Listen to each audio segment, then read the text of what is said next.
Fala aí pessoal, beleza? Hoje a gente vai dar continuidade aos nossos estudos sobre a filosofia do Hegel. Na aula passada a gente deu um foco na filosofia da natureza desse camarada aqui e agora a gente vai entender como ele compreende a evolução da sociedade no decorrer da história. Fique ligado porque esse assunto é muito importante, beleza? Segue a vinheta!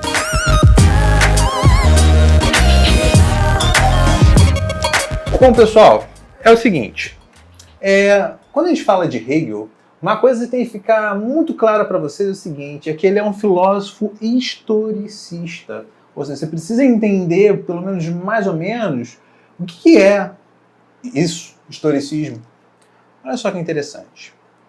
Qualquer pensador historicista, seja Hegel ou qualquer outro, entende que a natureza e a sociedade, né, porque o foco acaba sendo a sociedade, mas, antes de mais nada, a natureza e a sociedade como um todo evolui no decorrer da história. Ou seja, as coisas não ficam estáticas como são. A gente viu na aula passada como Hegel está antenado nas transformações, principalmente transformações da sociedade. A gente viu que ele veio no século XIX, venceu ali a Revolução Francesa, a Revolução Industrial, a gente conversou sobre isso na última aula.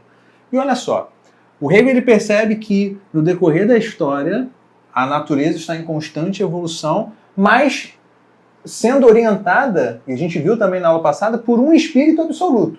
Existe um espírito ali metafísico que conduz a história da humanidade e da natureza, a evolução da natureza. E esse espírito ele já sabe exatamente onde ele quer chegar. Ou seja, as coisas vão se transformando, a sociedade vai evoluindo, coisas que parecem não fazer muito sentido acontecem, desdobramentos inesperados também acontecem, mas tudo ocorre premeditadamente por esse espírito, tendo em vista já um desfecho na história, ou seja, a história da humanidade ela já tem um final fixo, traçado, estabelecido. Nós já temos um destino enquanto natureza, nós já temos um destino enquanto sociedade. É isso que o Hegel acredita. E aí, galera, olha só que interessante. Quando a gente estudou Aristóteles, nós vimos uma palavrinha grega que aparece de novo na filosofia do Hegel. E essa palavrinha é telos, tá? Vamos lembrar o que é telos? Telos é a finalidade, é o propósito, é o destino, é para o que foi feito, para que serve. É isso que significa telos. E o Hegel ele vai dizer que a história ela possui um telos, ou seja, ela possui um desfecho, uma finalidade, um fim pré-estabelecido pelo espírito absoluto. Esse espírito absoluto determina esse telos. Então, quando Hegel ele pensa em estudar a sociedade, vamos lá, por etapas, né? Hegel vai estudar a sociedade. Qual a primeira coisa, a primeira ideia que ele estabelece? A sociedade, ela evolui, ela se transforma, assim como a natureza. Nós já vimos isso na última aula. E a história da sociedade, os eventos históricos, eles estão correlacionados. Eles estão encadeados. Por quê? Por mais que os eventos históricos não pareçam fazer muito sentido uns com os outros, todos eles estão indo na direção desse desfecho, desse fim, desse destino estabelecido pelo Espírito Absoluto. Saca? Tipo, tem coisas que a gente, por exemplo, sei lá, quando a gente pensa Holocausto, Segunda Guerra Mundial, a gente para pensar nesses eventos, coisas horrorosas, né, que aconteceram, escravidão, a gente se pergunta por que isso, né? Tanta gente sofrendo. Não parece ter sentido. O Hegel ele entende que, por mais a gente reconhece a barbaridade daquilo, mas se aquilo ali aconteceu, por mais que pareça não fazer sentido, no final das contas vai ter algum sentido. Meio que aquilo ali tinha que acontecer. Sabe? É um pensamento até, dependendo de como você usa, pode ser bem perverso. Temos que admitir isso. Mas é o que o Hegel defende. Tá? Então os eventos históricos eles estão correlacionados, encadeados. São contraditórios, mas caminham para o mesmo fim, o mesmo telos. Tá? Então é interessante você assimilar esses termos. É aplicável até na redação, desde que você esclareça muito bem e use corretamente, né? O telos de algo, a finalidade de algo. A história, né? Você pode lançar um questionamento, aquela pergunta para gerar questionamento, né? Teria a história um telos? Olha que profundo. Ou seja, um final, um desfecho. Como isso fica impactante num texto, né? Fica chique em uma conversa, num debate. Eu duvido. Você está tendo uma visão muito teleológica. Olha que bonito, né? Achar que a história tem um destino. Você acha, tem uma visão da vida muito teleológica. Então, vocabulários, né, que são interessantes aí na sua vida, de uma maneira geral. Eu falo vida acadêmica, mas como um todo. As diferentes etapas da história social estão interligadas. Acho que isso ficou claro, né? E são frutos de um processo dialético. Opa! Se você não assistiu a última aula, recomendo que assista. Vimos isso também. Dialética.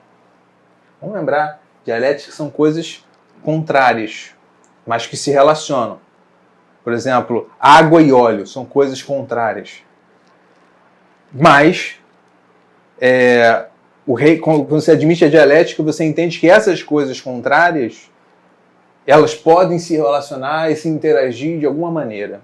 Influenciar uma a outra de alguma maneira. Pode existir sim uma relação entre coisas contrárias. Então, o Hegel pensa assim, se a gente pegar etapas da história, a gente está falando de etapas da história da sociedade. Capitalismo, sacou? Capitalismo.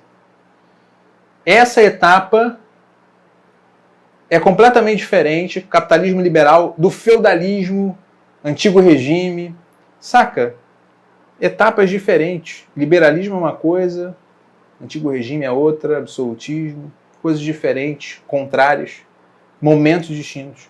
Mas o Hegel entende que esses momentos distintos, essas etapas diferentes, elas dialogam uma com a outra, elas estão conectadas, interligadas, porque é como se uma fosse o desdobramento da outra, saca?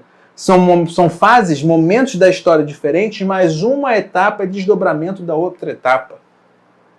Frutos de um processo dialético, saca? Identifica a dialética aí? Momentos históricos diferentes que se relacionam, gerando dinâmica na sociedade. Então, olha só, frutos de um processo dialético. Cada nova fase da história, né, é uma síntese de uma tese e antítese. Aí tu fica assim, desiste, filosofia. Que tese, antítese, que coisa é essa? Calma, gente. Você vai ver como é fácil de entender esse negócio. Só o nome que é feio. O Hegel é um filósofo obscuro mesmo, então se estiver tendo dificuldade de entender, relaxa, respira fundo, assiste de novo o vídeo, e de novo, anota, tira a dúvida, porque ele é complicado mesmo e é legítimo você não entender. Se até o Sócrates fala que não sabe de nada, né? Eu só sei que nada sei, quem somos nós, então? Claro que não. Então a gente pode falar, tá liberado falar que não sabe. Então se estiver difícil, não tem problema, manda dúvida. Mas eu vou explicar para você. Você vai ver que parece difícil, é um pouquinho complicado, mas dá para entender. O que significa? Ó? Cada fase da história é uma síntese de uma tese e antítese. Se liga no exemplo. O que o Hegel está chamando de tese? A tese é o momento histórico que nós estamos vivendo no presente. E o que eu estou chamando de momento histórico? As ideologias do nosso tempo, a nossa cultura. Quando a gente nasce, o mundo já está pronto, não é?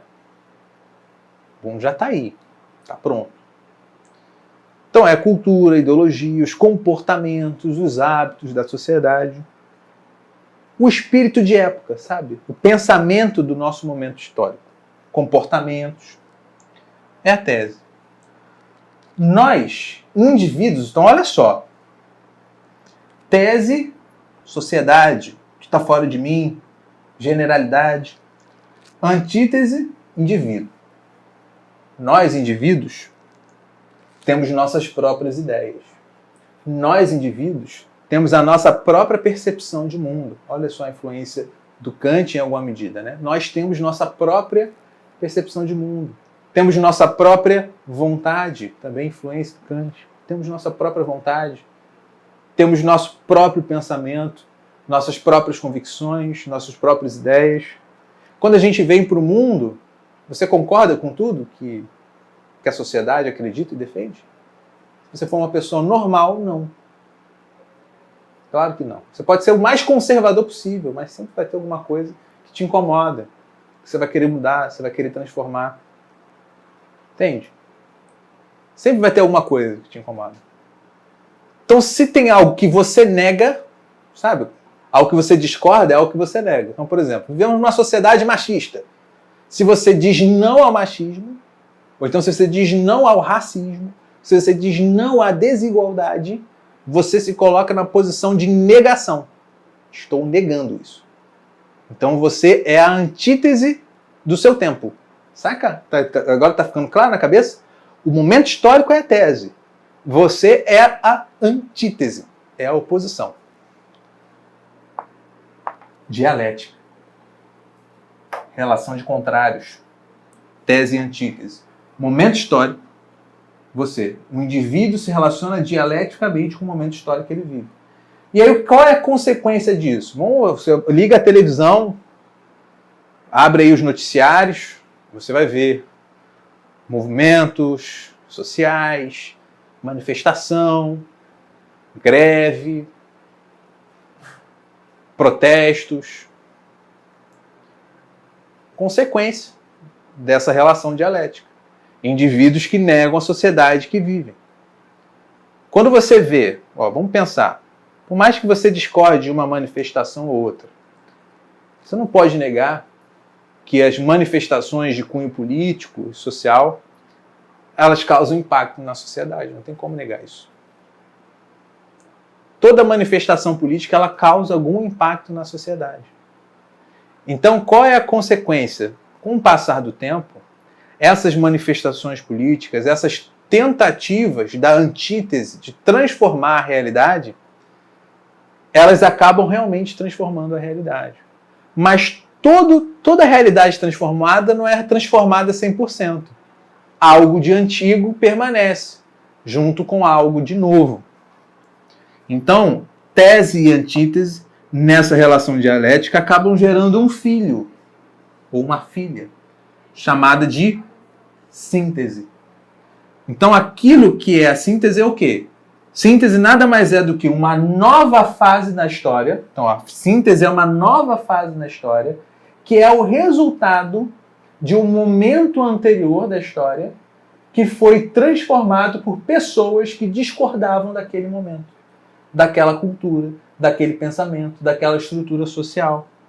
Então, esse conflito de tese e antítese gera uma síntese, que é uma nova sociedade. Só que com o passar do tempo, vamos supor, você vai lá, transforma o mundo que você vive, beleza, construiu um mundo novo. Uma síntese. Com o passar do tempo, você tem um filho, nasceu o filho. O mundo que você criou, você, né, entre aspas, sua geração criou, deixa de ser algo novo, então algo que era novo no passado se transforma em algo velho. Lembro-me, inclusive, do poeta Belchior, quando explica o rei. Uma música que a Elis Regina cantou, depois vocês pesquisem aí no YouTube, que diz assim, você não sente nem vê, mas eu não posso te deixar de dizer, meu amigo, um novo tempo em breve vai acontecer. O que era jovem novo, hoje é antigo. Todos precisamos rejuvenescer. Olha que bonito, né? O que era jovem novo, o que era síntese, hoje é antigo. É tese. Sacou? Hegel é um poeta, só que às avessas, né? Ao invés de falar bonito, o cabo fala complicado, né? Então, aquilo que era síntese se transforma em tese novamente. E aí o seu filho, então, vai ser a antítese do tempo que você criou. Aquilo que para você era inovador, para o seu filho vai ser ultrapassado. E o seu filho vai negar aquilo que você propôs. E aí o mesmo processo se repete. Ele vai lá, faz manifestação, passeata, etc. Transforma a estrutura social, constrói um mundo novo que é uma parte do antigo e uma parte do novo. É um novo entre aspas, que é a síntese. Só que a síntese de novo se transforma em tese e todo o processo ele se repete. Então, olha só, fases diferentes da história sendo conectadas por um processo natural que está fazendo a sociedade evoluir.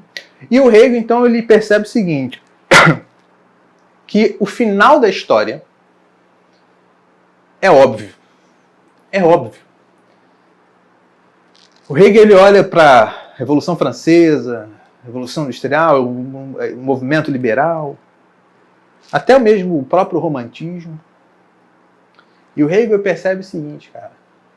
Se a gente olhar para a história, a gente vai ver que aquilo que sempre evoluiu, efetivamente, é a nossa compreensão acerca da liberdade.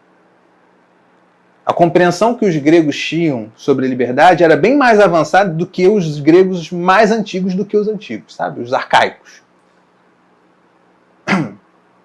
Quando chega na modernidade, a visão dos gregos antigos sobre a liberdade já é mais avançada. E se a gente parar para pensar, nos dias atuais, a noção de liberdade é mais avançada do que a noção que o próprio Hegel tinha sobre a liberdade. Então, para onde o espírito está levando a história? O espírito está levando a história para a compreensão plena da liberdade. A consciência é quando os indivíduos terão consciência do que é liberdade, do que é plena liberdade. Então, todos esses conflitos sociais vão no sentido da é assim que o Hegel chama, autoconsciência da liberdade. Os indivíduos terão consciência plena da liberdade e aí os conflitos eles irão cessar automaticamente, não vai entender, vai ter consciência de como deve se comportar, como deve respeitar o próximo, entender os limites da própria liberdade, compreender a liberdade não é fazer o que quiser, compreender a liberdade é entender os seus limites, entender o outro. Bonitinho, né? Beleza? Na filosofia política, como é que o Hegel compreende isso? Ó, Hegel pensa assim, para a gente entender a política, a gente tem que entender o indivíduo, tá? O Hegel sempre pensa essa relação entre indivíduo e sociedade, indivíduo e o mundo que está fora dele, nós vimos isso na primeira aula. Então vamos lá, a gente fala a formação identitária do indivíduo, vou botar assim. Primeiro passo, primeira etapa da formação da nossa identidade, né, é na família. O Hegel ele entende que a formação a identidade ela se forma a partir da negação. Você se demonstra alguém autêntico a partir do momento que você nega. Se você concorda com tudo, você não é ninguém. Para pensar nisso. Se você concorda com tudo, você não é ninguém. Se você aceita tudo que dizem passivamente, você não é ninguém, porque você não demonstra identidade, não demonstra autenticidade.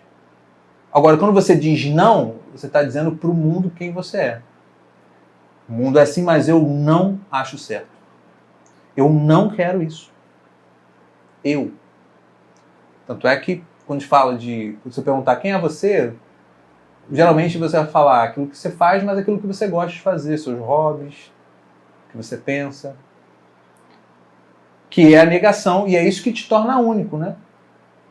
É o que te diferencia de mim, por exemplo. São suas ideias, o que você pensa. Que são contrárias a mim. Sem negação não tem identidade. E o primeiro passo de negação na vida de um indivíduo é a família. A criança, quando começa a chorar, fazer birra, pirraça. Identidade, a família. Formação da identidade começa na família. É o primeiro espaço de negação, de autoafirmação no mundo. Só que a gente cresce, evolui, mas essa etapa é importante, porque a gente entende que nós temos vontade, mas nós entendemos que o outro também tem vontade, né? A gente entende que a nossa mãe, nosso pai, nossos irmãos têm vontade. Então a compreensão de si mesmo e do outro, reconhecimento de si mesmo e do outro. Depois é a sociedade. Ninguém fica a vida inteira dentro de casa só. Você vai para a escola, depois você vai para a faculdade, começa a trabalhar, se relaciona com outros, aí você percebe que existem negações dentro não somente da sua identidade, mas em relação ao lugar que você foi criado. Que as famílias têm formas diferentes de educar seus filhos, visões de educação diferentes. E aí você vai numa outra etapa. E a etapa mais perfeita seria o Estado. O Estado, ele é o lugar onde as diferenças habitam juntas, convivem juntas, E por esse motivo o Estado ele contém tantas diferenças, tantas visões de mundo diferentes, que ele consegue ser uma perfeita síntese da sociedade. Somente através do Estado, da sua burocracia, das suas instituições, é que a harmonia entre os indivíduos acontece. E as diferentes vontades conseguem viver plenamente umas com as outras. Então, somente no Estado, o Hegel compreende que o indivíduo consegue viver plenamente. Plenamente. Somente no Estado. Uma teoria muito perigosa, né? Se a gente pegar ali regimes, né, autoritários, totalitários, geralmente o discurso é esse, né? O indivíduo só se realiza aqui dentro do Estado. É um discurso que pode ser perigoso. Claro, o discurso em si é neutro, né? O problema é quem manipula o discurso. Mas isso é papo para outra coisa, para outra aula. Beleza? Então é isso. Então, para resumir os pontos principais, é você primeiro entender que o Hegel afirma que a história está evoluindo. Isso vai influenciar pensadores como Marx, por exemplo. Então o Hegel defende que a história está evoluindo, que a história está se transformando. E por isso é necessário compreender o desenvolvimento dessa história. E a estrutura básica dessa evolução é essa, ó. Uma relação constante de conflito, de síntese e antítese. É por isso, por exemplo, quando a gente vai interpretar, estudar regimes autoritários, uma das primeiras coisas que são marcantes em regimes totalitários é a impossibilidade de crítica. Quando as pessoas não podem criticar mais, quando você sufoca a crítica, a capacidade, a possibilidade de você criticar o Estado, você está sufocando a possibilidade de mudança e transformação social. E aí o Estado ele se torna algo rígido, transforma a sociedade em algo rígido, onde o diferente não é admitido. Então, assim, ao mesmo tempo que o discurso do Hegel pode servir para uma coisa mais conservadora, também pode servir para um discurso mais progressista. Porque é preciso a síntese para a história evoluir. Sem síntese não tem transformação social. Beleza? Então é isso, pessoal. Aquele abraço e até a próxima. Valeu!